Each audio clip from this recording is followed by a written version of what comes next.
संजय झा हैं, ललन सिंह हैं, विजय चौधरी हैं, अशोक चौधरी हैं, ऐसे सीनियर नेताओं की एक टोली नीतीश कुमार छोड़ के जा रहे हैं जो निशांत का मार्गदर्शन करेगा, जो बीजेपी से तालमेल बनाए रखने में सहयोग करेगा, पार्टी को बचाने में सहयोग करेगा।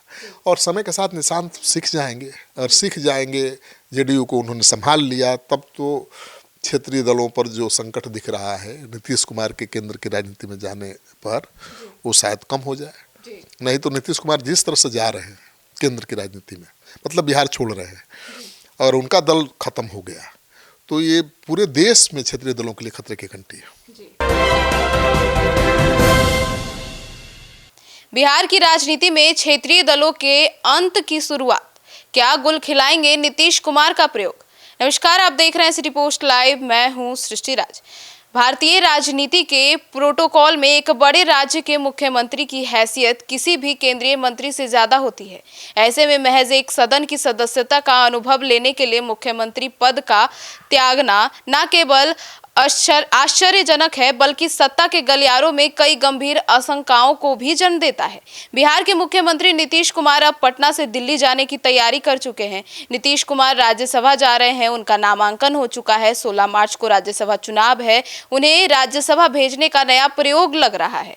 उनके हटने से ज्यादा अब जनता दल यूनाइटेड का भविष्य संकट में हो सकता है। अब चलिए समझते हैं नीतीश कुमार के राज्यसभा जाने के सियासी मायने क्या है। चीफ एडिटर श्रीकांत सर, क्या क्षेत्रीय दलों के लिए खतरे की घंटी अब बज चुकी है?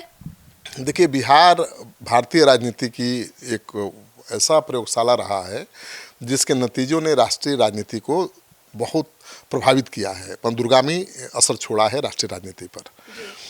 चाहे वह जेपी का संपूर्ण क्रांति हो या मंडल आयोग के बाद उपजी सामाजिक न्याय की लहर, ठीक है, हमेशा बिहार आगे रहा है।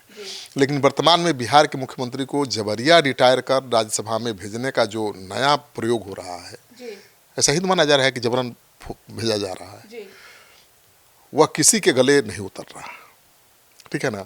नीतीश कुमार का यह तर्क हजम किसी को नहीं हो रहा है कि वे सारे सदनों में रह चुके हैं और बस राज्यसभा की कमी को पूरा करना चाहते हैं। अरे भला कोई मुख्यमंत्री की कुर्सी छोड़कर राज्यसभा जाना चाहता है? इतने बड़े राज्य की राज्यसभा तो जिसको चाहे भेज दे, भेजते ही रहे हैं, उनकी कृपा से लोग राज्यसभा जाते रहे हैं, और वो खुद कह रहे हैं कि मुख्यमंत्री कुर्सी छोड़कर राज्यसभा जाना चाहते हैं, तो ये पच नहीं रहा है किसी को। सर, नीतीश कुमार के राज्यसभा जाने से जदयू का भविष्य तो दांव पर लग गया है। इसमें कोई शक नहीं है कि चुनौती है जेडीयू के सामने। नीतीश कुमार का राज्य के शीर्ष सियासी पद से हटने से जेडीयू का भविष्य दांव पर है। यदि इतिहास पर नजर डालें तो जनता पार्टी की कोख से ही जनता दल और फिर जनता दल से कई दलों का निर्माण हुआ। जनता दल यू भी उसमें एक शामिल है। इनमें से कुछ दलों का तो आज भी अपने अपने राज्यों में अच्छा प्रभाव है, जैसे उत्तर प्रदेश में समाजवादी पार्टी का, बिहार में आरजेडी का, कर्नाटक में जनता दल एस का। लेकिन जनता पार्टी या जनता दल से ही निकली कई दूसरी पार्टियां इतिहास के पन्नों में खो गई। जैसे चंद्रशेखर की समाजवादी जनता पार्टी आज कहीं नहीं है। सुब्रमण्यम स्वामी भी अपनी एक पार्टी बनाए थे, जनता पार्टी, उसका भी कोई अता पता नहीं है। तो उनके बीजेपी में शामिल होते ही उनकी पार्टी खत्म हो गई थी। तो नीतीश कुमार अगर केंद्र की राजनीति में जा रहे हैं तो क्या जेडीयू भी खत्म हो जाएगा? ये सवाल तो उठ रहा है लोगों के जहन में, और शायद निशांत को इसलिए लाया गया। नीतीश कुमार के सरेंडर करने से अब जनता दल यू का अस्तित्व तो संकट में है। देखिए, भारतीय राजनीति में राष्ट्रीय दलों के साथ गठबंधन करने वाले क्षेत्रीय दल अक्सर अपनी पहचान खो देते हैं। पहले कांग्रेस इस भूमिका में थी, आज वही भूमिका बीजेपी निभा रही है।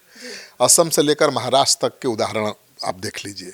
बीजेपी के साथ जुड़ने से जहां राष्ट्रीय दलों को विस्तार मिला, वहीं क्षेत्रीय साझेदार बौने होते चले गए। महाराष्ट्र में एकनाथ शिंदे का मुख्यमंत्री से उप मुख्यमंत्री के स्तर पर आना, पंजाब में अकाली दल का हाशिए पर चले जाना, इसी कड़वी हकीकत पर मुहर लगाता है।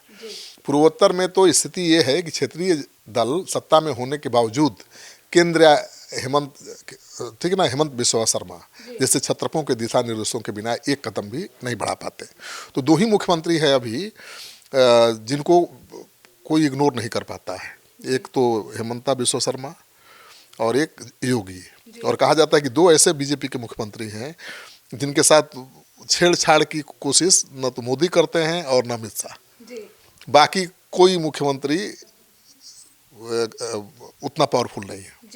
सर, तो ऐसे में अब सबके जहन में यही सवाल है कि नीतीश कुमार के बाद कौन? देखिए, तमाम क्षेत्रीय दल दूसरी पंक्ति के नेता नहीं बनाते हैं, वो अकेले ही रहते हैं। जैसे नीतीश कुमार मतलब जेडीयू, जेडीयू मतलब नीतीश कुमार, लालू मतलब आरजेडी, आरजेडी मतलब लालू यादव, ठीक है ना। तो अधिकांश क्षेत्रीय दलों में उत्तराधिकारी की डोर ही परिवार के हाथ में होती है। ऐसे में नीतीश कुमार के बाद कौन, यह सवाल और मौजूद है, क्योंकि सब जगह यही सवाल है कि भाई उनकी पार्टी में ऐसा एक भी कदावर नेता नज़र नहीं आ रहा है जो उनकी जगह ले सके और बीजेपी जैसे सीनियर सहयोगी दल के साथ तालमेल बिठा सके।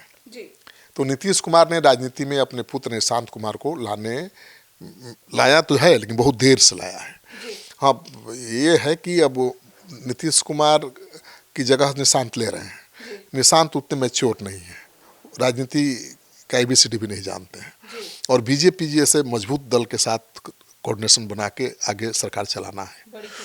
लेकिन संजय झा हैं, ललन सिंह हैं, विजय चौधरी हैं, अशोक चौधरी हैं, ऐसे सीनियर नेताओं की एक टोली नीतीश कुमार छोड़ के जा रहे हैं जो निशांत का मार्गदर्शन करेगा, जो बीजेपी से तालमेल बनाए रखने में सहयोग करेगा, पार्टी को बचाने में सहयोग करेगा।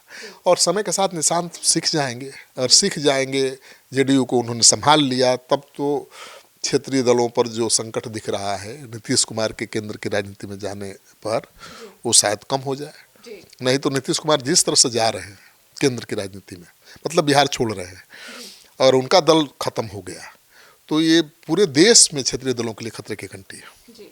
तो सुना आपने, तो बीजेपी ने 75 साल के बाद सीनियर नेताओं को मार्गदर्शक मंडल में डालने का नियम बनाया था। अब इस नियम को नीतीश कुमार पर भी लागू कर दिया है। अब इसी महीने के 1 तारीख को नीतीश कुमार ने भी अपने जीवन के 75 वर्ष पूरे कर लिए हैं। ऐसे में सवाल उठना लाजिमी है कि क्या वे स्वयं को अपने ही दल के मार्गदर्शक मंडल में शामिल करने की तैयारी कर चुके हैं, और इसके पीछे मजबूरी क्या है? अब क्या प्रयोग बिहार की राजनीति में क्षेत्रीय अस्तित्व के अंत में शुरुआत है, या फिर किसी नए समीकरण का आगमन? अब ऐसे में कई सवाल उठते हैं। अब देखना होगा कि भविष्य में क्या होता है। फिलहाल आपकी क्या राय है इस पूरे मुद्दे पर? अपनी राय कमेंट सेक्शन में जरूर बताइएगा। धन्यवाद।